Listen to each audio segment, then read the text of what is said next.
오늘은 부활의 권능 십자가의 고난이라는 제목으로 말씀을 함께 나누고자 합니다. 오늘은 이중성에 대한 이야기로 설교를 좀 시작하고자 합니다. 이중성. 먼저 구원에 대한 말씀을 잠깐 드려보죠. 우리는 구원을 받을 때 사람들이 예수님 믿으십니까? 네, 제가 믿습니다. 그럼 구원 받았습니까? 네, 저 구원 받았습니다. 이렇게 고백하죠.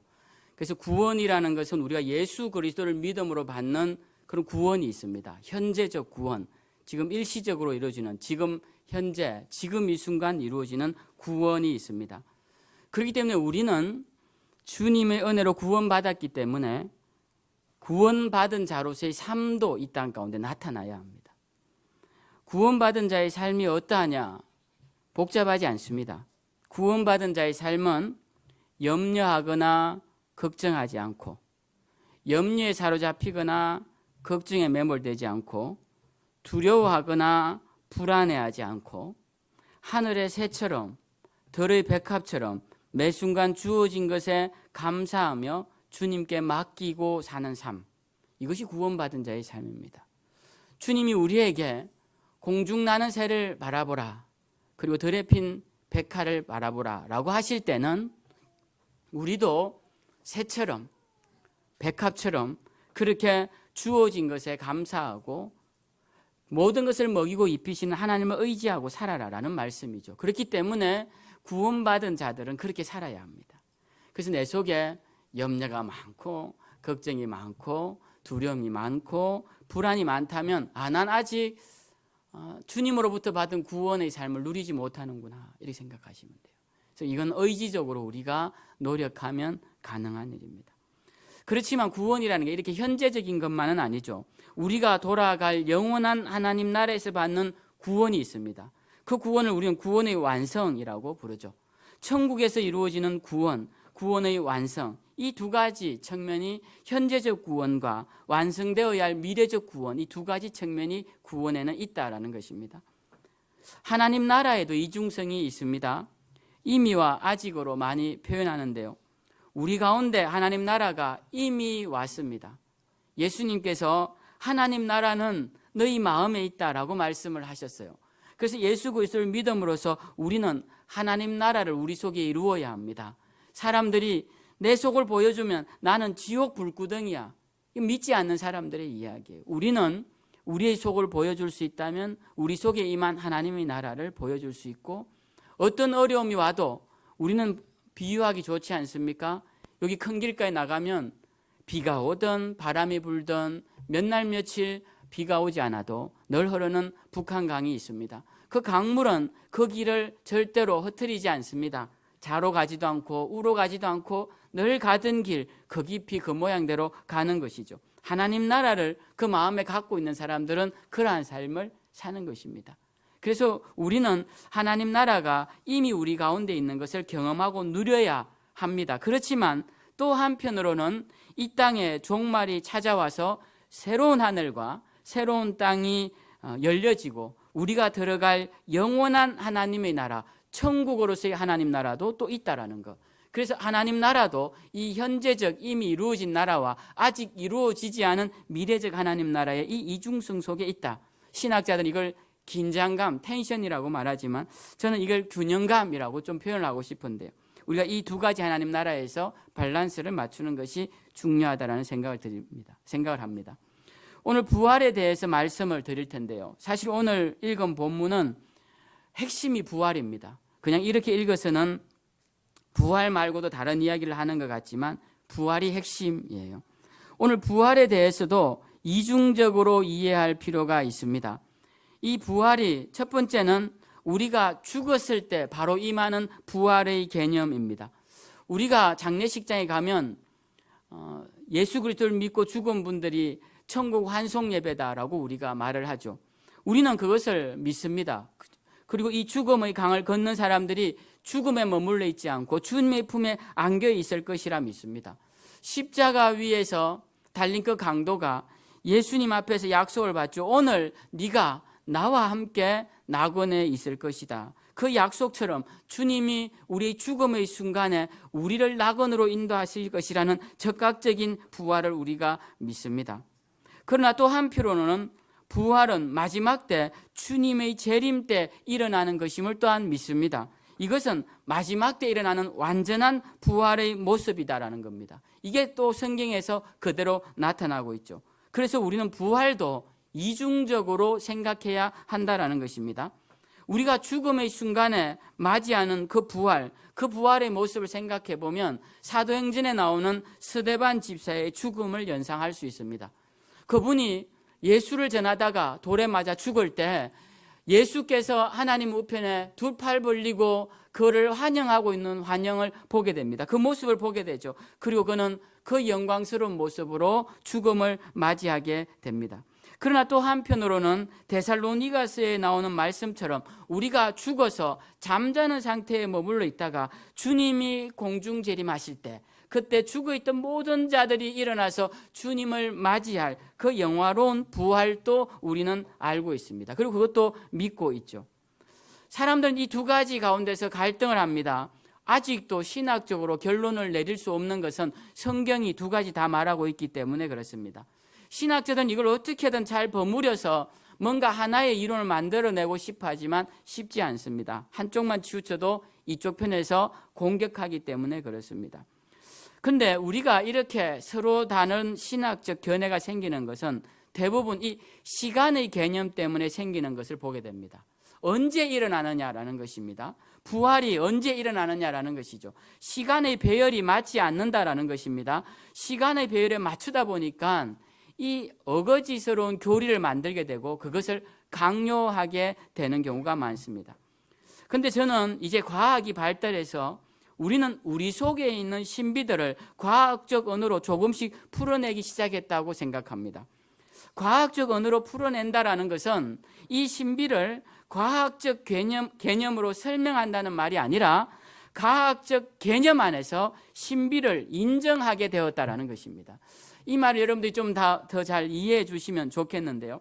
우리가 보통 시간이라는 개념을 직선의 개념으로 많이 생각합니다. 그래서 모든 사람에게 동일하게 순차적으로 일정하게 적용될 것이라고 생각합니다. 그런데 과학은 그렇지 않다고 우리에게 말을 합니다. 과학이 발전하면서 그렇지 않다고 이야기를 합니다. 우리가 상대성 이론에 의하면은 이 속도가 점점 빨라져서 빛의 속도로 빨라지면 공간이 점점 줄어들면서 축약된다고 이야기를 해요. 이게 상대성 원리인데 저도 정확하게 이해는 못하지만 우리 물리학자 교수님에게 검증을 받아서 말씀을 드리는 거예요. 이것이 속도가 빨라지면 공간은 줄어들고 질량은 무한대로 무거워진다라는 이론이 상대성 원리랍니다. 뭐 더 자세하게 설명하면 더 복잡해지겠지만 어쨌든 우리가 시간이라는 것이 우리가 생각하는 그 틀 안에 있는 것이 아님을 과학도 지금 인정하고 있다라는 것입니다.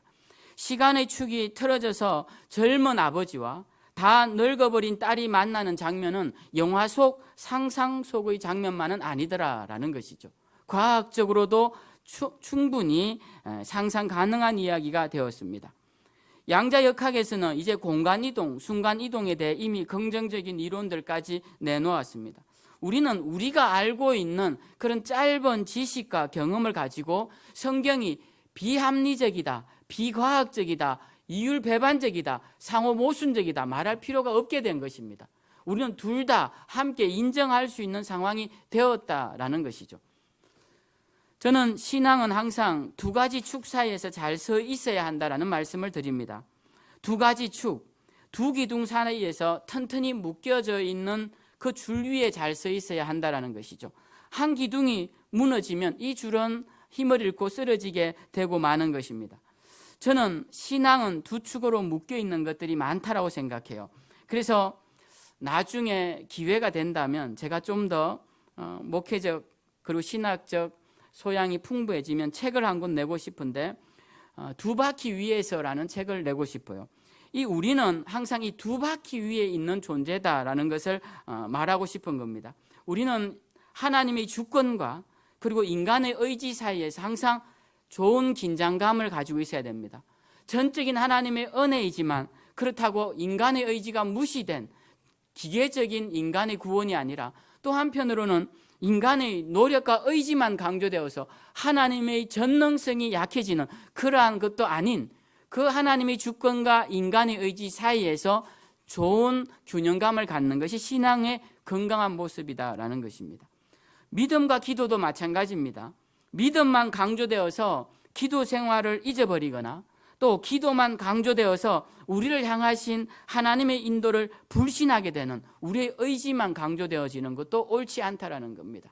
그래서 주님은 믿음이 없는 자들을 책망하시기도 하면서 또 기도하지 않는 자에게 너는 왜 이래 깨어 있어 기도하지 못하느냐고도 책망을 하셨던 것입니다. 그래서 우리는 항상 이 두 축 가운데 있어야 되는데요. 얼마 전 별 보기를 했습니다. 우리 아이들하고 별을 보는데 이 북극 하늘에 있는 별들이 다 움직이는데 거의 움직이지 않고 있는 별이 하나 있는데 북극성이라고, 그 북극성을 보고 사람들은 북쪽이 어딘지를 안다고 합니다. 그래서 우리가 계절에 따라 별자리가 다 바뀌는데요. 근데 항상 북극성은 북쪽에 있다고 해요. 그래서 어디를 가나 북극성만 찾으면 방위를 찾을 수 있다고 합니다. 그 북극성까지의 거리가 빛의 속도로 800광년이라고 해요. 800광년. 우리가 달까지의 거리가 39만 킬로 정도 되는데 빛이 1초에 30만 킬로를 가니까 빛의 속도로 달까지 1.3초나 1.4초면 도착합니다. 그러니까 800광년을 간다는 것은, 빛의 속도로 800광년을 간다는 것은 우리의 생각으로는 이해될 수 없는 먼 거리에 있는 것이고, 아까 말씀드린 그 상대성 이론에 따지면 그 800광년으로 갈 때 그 공간도 축약되기 때문에 정확히 우리가 이해할 수 있는 범주의 시간은 아닙니다. 그렇지만 제가 말씀드리고 싶은 것은 우주라는 것이 그렇게 굉장히 멀리 먼 곳까지 형성되어 있다는 것입니다. 그렇다면 우리의 몸은 어떨까요? 우리의 몸은 무엇으로 구성되어 있을까 했을 때, 우리가 학교 다닐 때 물질은 분자가 있고 그 분자 안에 원자로 구성되어 있다라고 배웠습니다. 그리고 그 원자 안에는 더 쪼갤 수 없는 원자 핵과 그리고 그 주변을 도는 전자가 있다고 배웠어요. 그리고 화학 시간에 이 전자의 수가 이 핵보다 플러스보다 더 많으면 플러스 마이너스를 띠고 적으면 플러스를 띈다고 해서 배웠던 기억이 납니다. 근데 이 원자 핵 안에 다시 양성자와 중성자가 있는데요. 여기까지 제가 물리학 시간에 배웠습니다. 학교의 화학 시간에도 배우고. 근데 이 양성자와 중성자를 쪼개면 커크라는 물질이 또 있다고 합니다. 그건 제가 처음 들어보는 이야기였고요. 이 커크라는 물질을 발견해서 이미 노벨상까지 받았습니다. 그래서 원자 안에 있는 원자 핵, 그 핵 안에 있는 커크라는 물질이 있고, 여기서 끝이 아니라 그 안에 힉스라는 입자가 또 그 안에 더 미세한 물질이 있다고 합니다. 자, 발견을 못해서 그렇지 계속 우리가 찾아 나가면 끝없이 미세한 물질을 찾아낼 수 있다는 것이죠.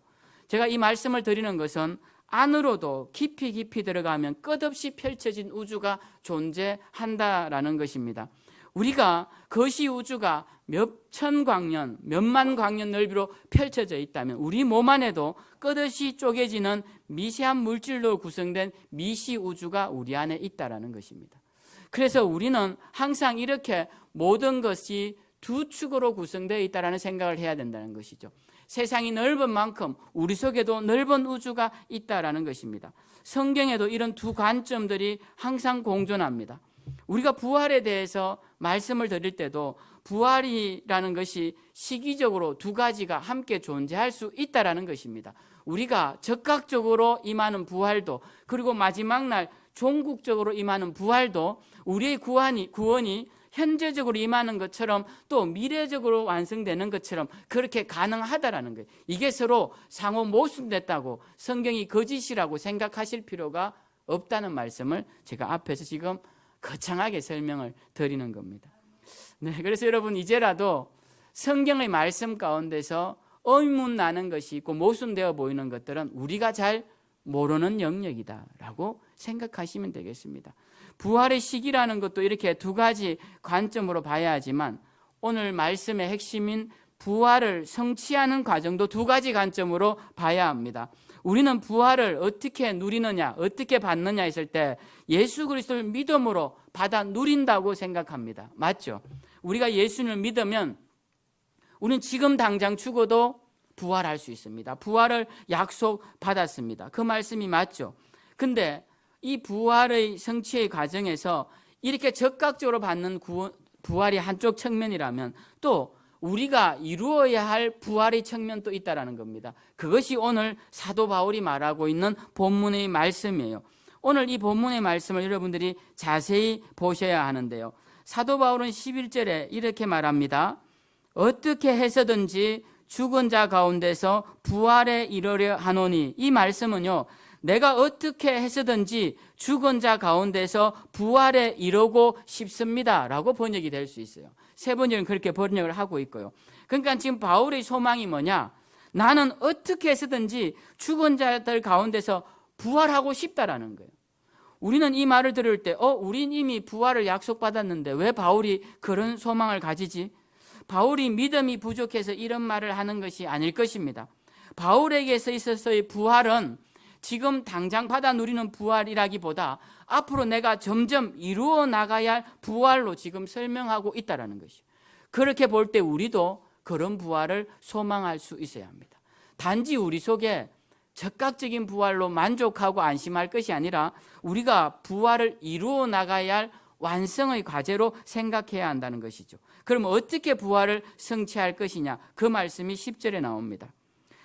내가 그리스도와 그 부활의 권능과 그 고난에 참여함을 알고자 하여 그의 죽으심을 본받기를 원한다라고 되어 있어요.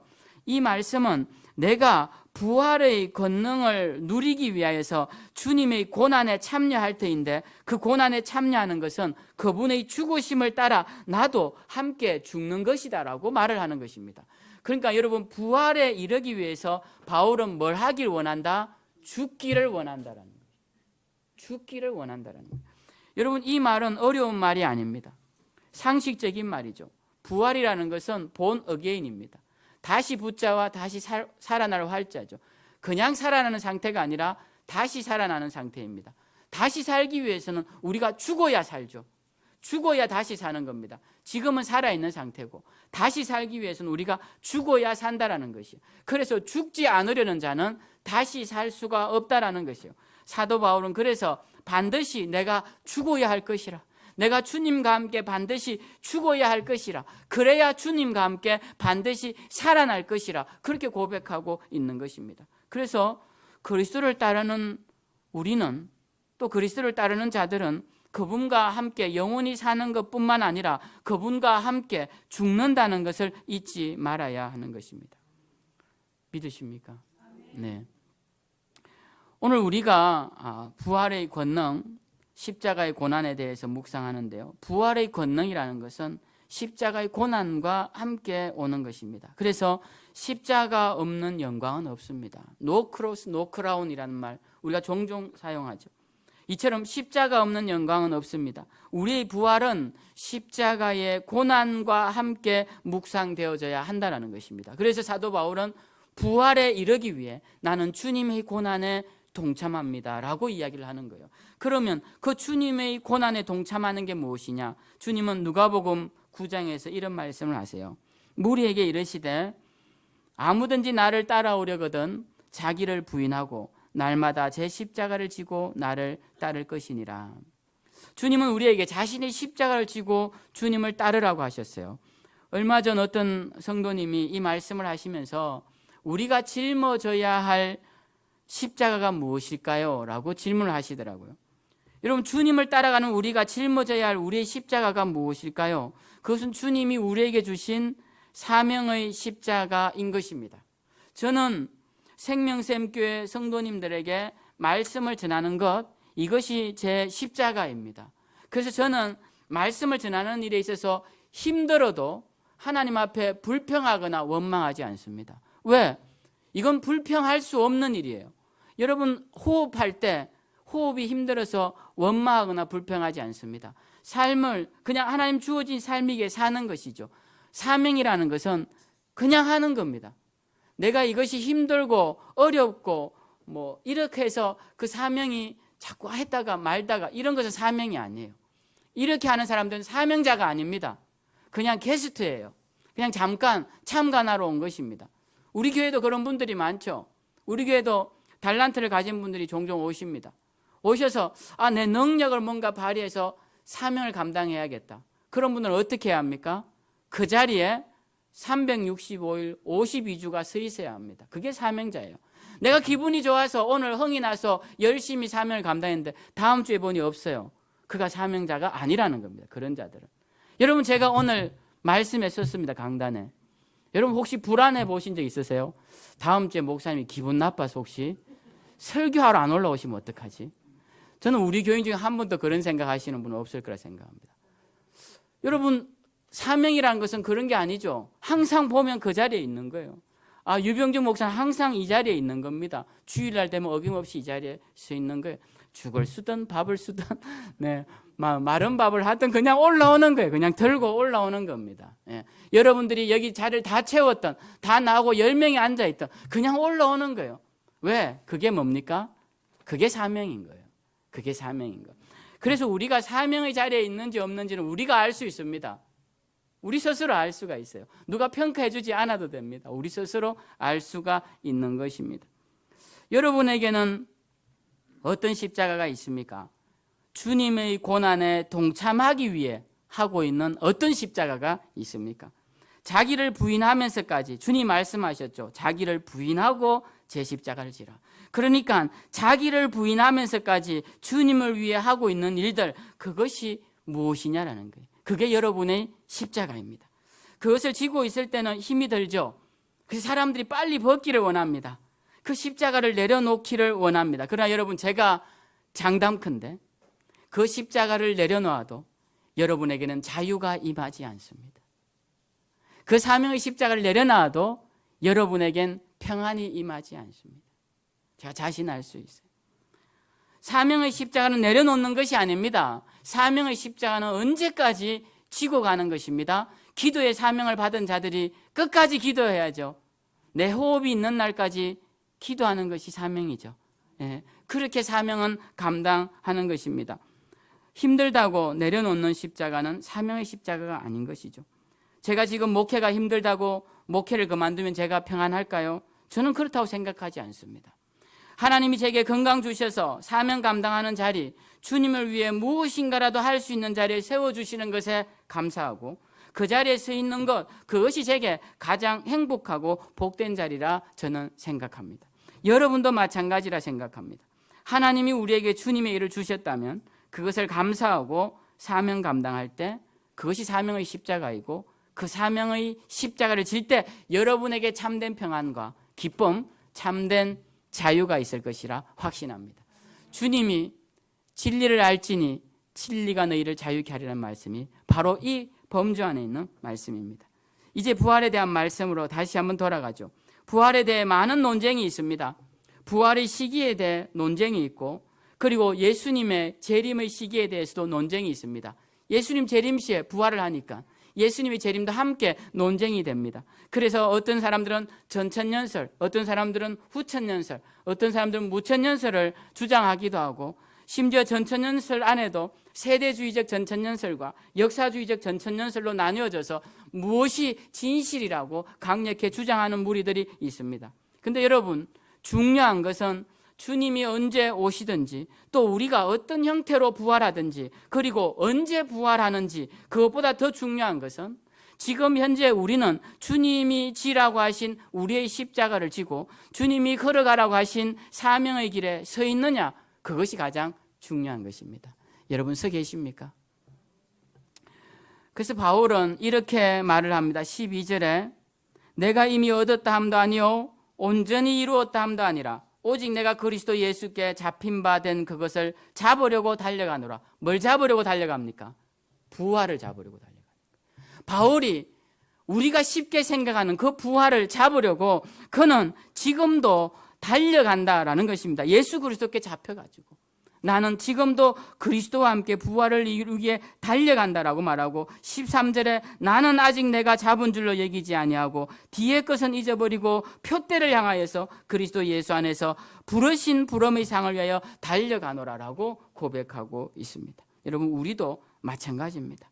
우리도 이러한 바울의 신앙을 본받아서 앞에 있는 부활을 위해 달려나가는 자들이 되어야 할 것입니다. 우리가 마지막으로 이루어야 할 최종 단계인 부활에 이르기 위해 우리는 우리에게 주어진 사명의 십자가를 놓으면 안 될 것입니다. 제가 부탁드리기는 주님의 십자가는 붙드시고 여러분에게 지어진 십자가는 등에 지시고 우리가 도달해야 할 마지막 표대 목표 지점을 향해 오늘도 앞으로 나아가시는 그런 성도님들이 되시고 그리하여 마지막 주님과 함께 부활의 자리에서 영광을 누리시는 귀한 분들이 다 되시길 다시 한번 주님의 이름으로 축원드립니다.